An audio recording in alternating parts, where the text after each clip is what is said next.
Am I the a-hole for trying to reconnect with my daughter after tough choices? A few years ago, my life took an unexpected turn when I lost my beloved wife, my daughter's biological mother, to a sudden illness. In the midst of my grief, I found comfort in a support group for widowed spouses, where I met a woman who had also experienced loss. We got married, perhaps too soon, just 6 months after my wife's passing. I believed this new relationship could provide stability for my daughter and me. However, blending our families wasn't as smooth as I hoped. My daughter was understandably still grieving and struggling with the loss of her mother. She wasn't ready to treat my new wife like her mother or call her children her siblings, and this caused tension in our home. In what I believed was the best decision, I asked my daughter to live with her maternal grandparents, who she had a close relationship with and expressed her desire to move in with. At the time, I genuinely believed this would be best for my daughter. She seemed unhappy living with us, and her grandparents offered a loving and supportive environment. Despite the distance, I made sure to call her 4 times a week, but she rarely picked it up. And when she did, it felt like she was just going through the motions. Feeling hurt and rejected, I decided to limit contact, hoping she would realize how much I cared and that I was only doing what's best for her. Recently, I came across a post on social media about my daughter's high school graduation and realized I wasn't invited. Feeling hurt again, I tried to reach out, hoping for a chance to reconcile. But my daughter refuses to talk to me. She even went as far as saying I'm not her father, which devastated me.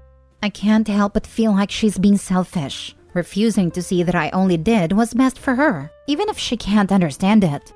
In my mind, I've been trying to be a responsible parent and provide her with a stable home and support system.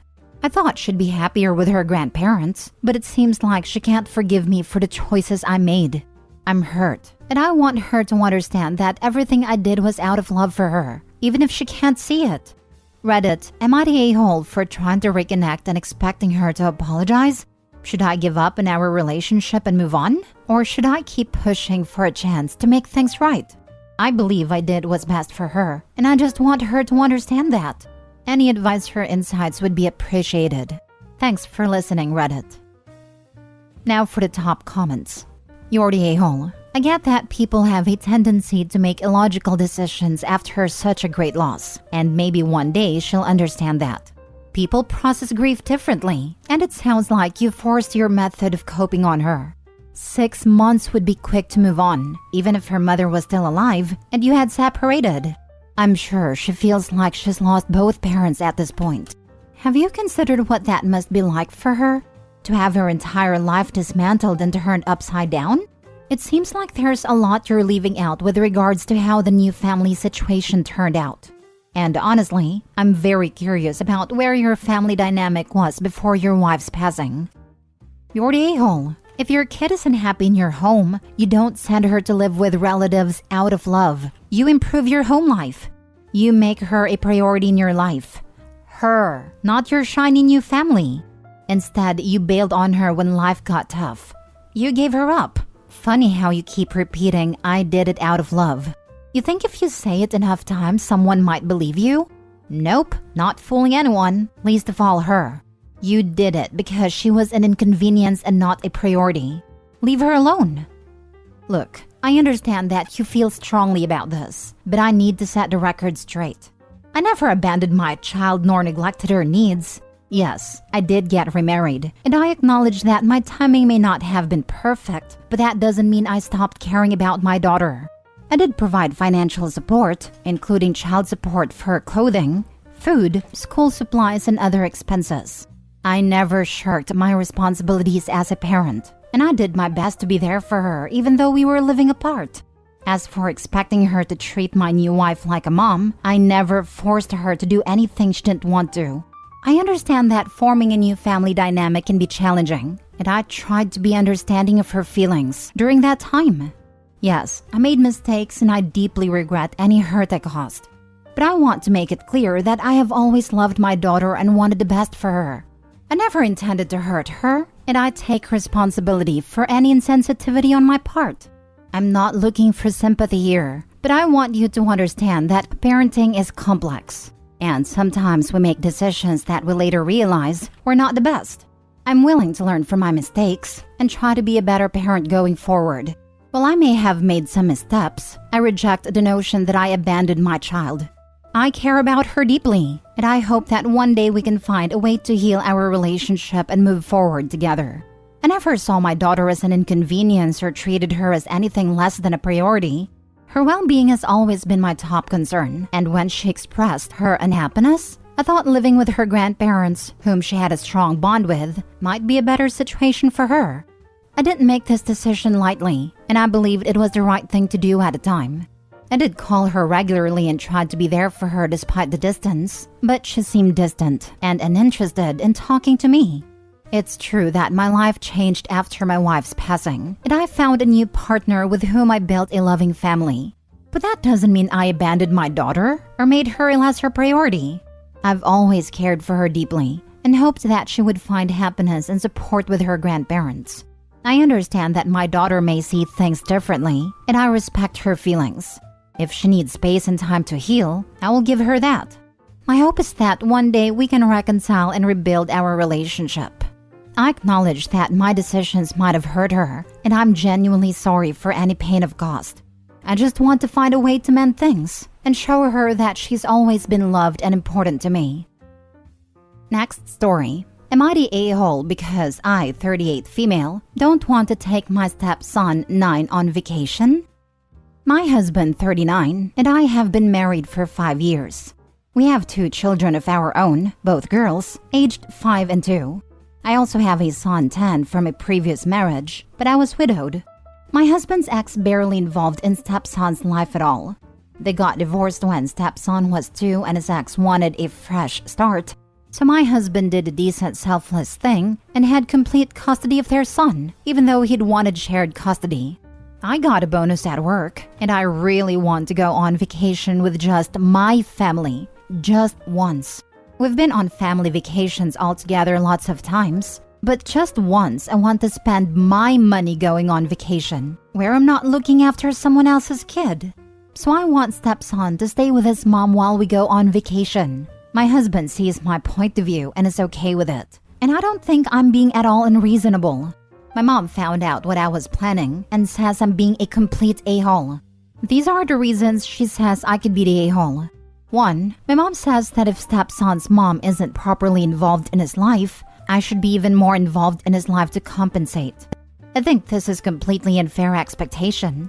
2, she also says that I'm being a hypocrite taking my son, but I think that's totally different because my son doesn't have another parent. I'm all he's got.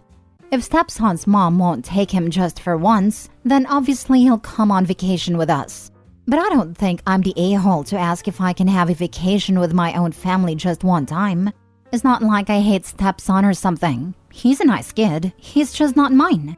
Am I the a-hole? Just my family just once. Your husband's son is your family, and you better not ever let that kid hear you say otherwise. Jesus Christ. I'm not looking after someone else's kid. Homie, that ship sailed when you married a man with a child. I don't think I'm the a-hole to ask if I can have a vacation with my own family just one time. Wanting a vacation with your family is fine. Deciding that your stepson doesn't count as family is messed up beyond belief, and definitely makes you an a-hole. You're the a-hole. I couldn't have said it any better myself. The audacity of this woman is honestly astonishing. I've been with my boyfriend for about 2.5 years, and I literally could never even dream of trying to tell him that I didn't want one of his 3 children to come with us on vacation. His oldest, 16 male, isn't even biologically his, and he still takes him whenever he picks up his biological children from their mother's house. We would never, ever exclude him from any family fun trip we were taking. Opie, you're definitely a huge a-hole in this situation. And it's weird that your own mother was the one to tell you this and not your husband. When you married your husband, his son became your stepson, just like your son became his stepson. How would you feel if you wanted to exclude your son? You said yourself that your stepson's mother isn't a very attentive mother, and maybe that's not the same thing as having a deceased parent, but damn lady, have some empathy. You're the a-hole. Absolutely 100%. You married his father, which means your stepson is part of your family. My son doesn't have another parent. Technically, your stepson doesn't have another parent. He has an incubator/egg donor who doesn't want him. You are going to tell him you don't want him either, and that is a horrible thing to do. Her son has another parent, but he's dead. Her son is not her second husband's though. I'm guessing if her husband said just once he'd like to vacation just once with his family excluding her son, because hey, biology is more important, she'd be okay with that. When you marry a man with a child, that child becomes part of the family. Wonder how she would feel if her husband decided that her son wasn't a part of the family. You're the a-hole and so is your husband. Your husband isn't just an a-hole, but also a horrible father for exposing his son to someone like you. Your 10-year-old shouldn't be allowed to go on this vacation either, because he isn't your husband's son. So if stepson misses out, then so should your son.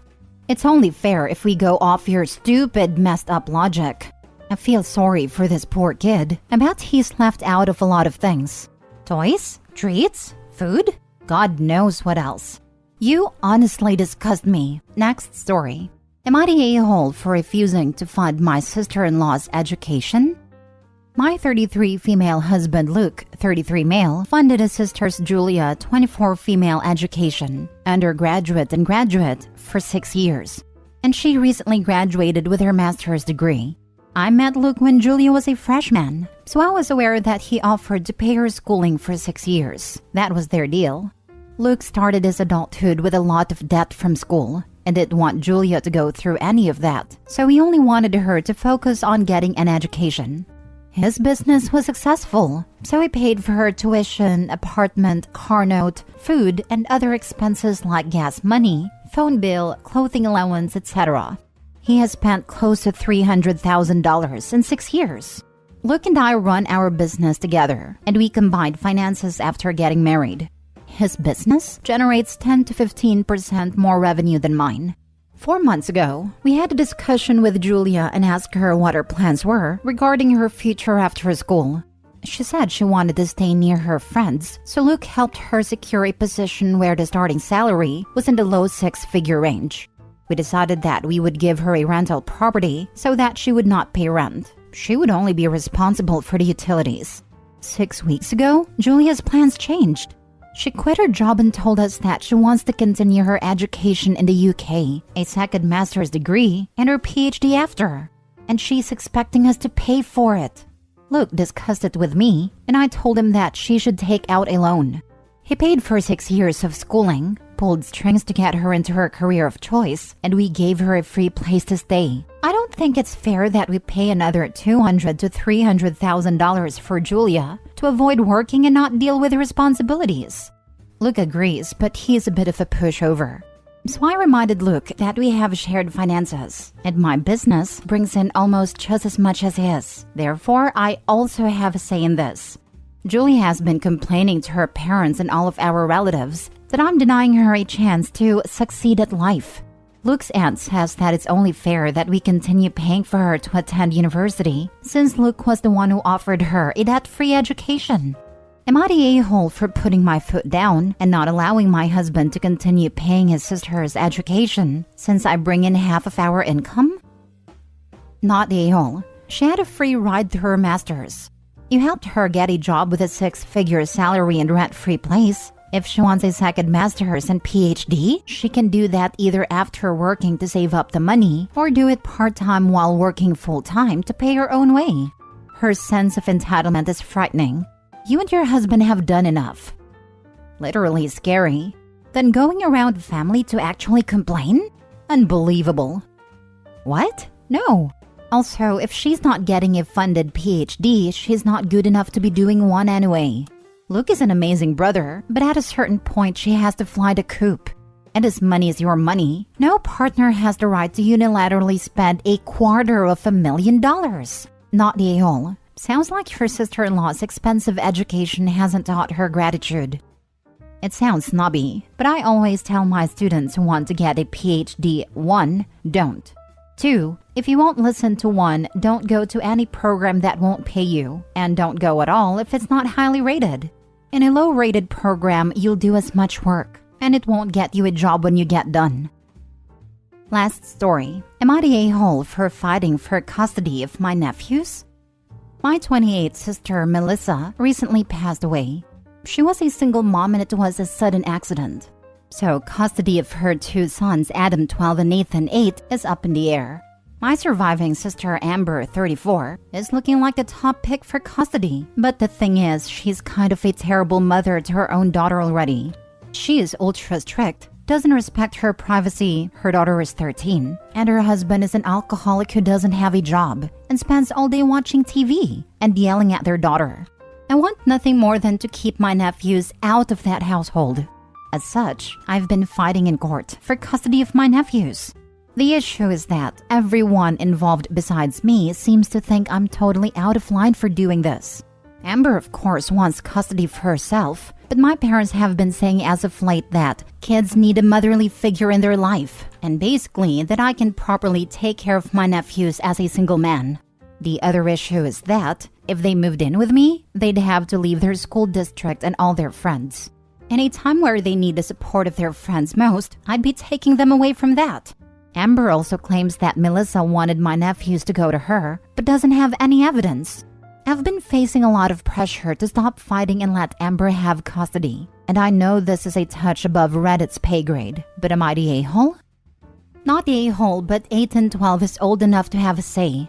Has anyone asked them what they want? Where's their father? A single-parent household is miles better than a two-parent household with an abusive alcoholic as one of the parents. Children do not need mothers specifically. They need parents who love and parent them. If you can do that, then you should continue your fight. And maybe consider a room for your niece, who sounds like she's in a terrible situation too. So sorry for your loss and the continued stress of figuring out the best future for your nephews. They've been in shock since the accident. It was a car crash with the boys in the car. As soon as they'd ready to speak, I think the court would like to hear what they have to say. My heart breaks each day for them, and honestly, I just wish Melissa were still here. Everything would be fine if she was still here. Of course you wish she was still here, and I'm sure the boys do too. But she's not. The next best thing you can do is to raise them as best as you can. Are they staying with you now? If not, you should try to make that happen. The court will look at where they've been staying with an eye towards not creating more change for them if they don't have to.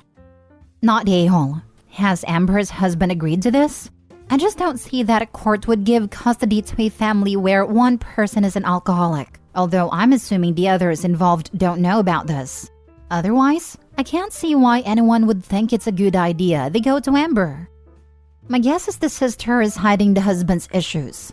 When OP brings this to light, they should not give her custody.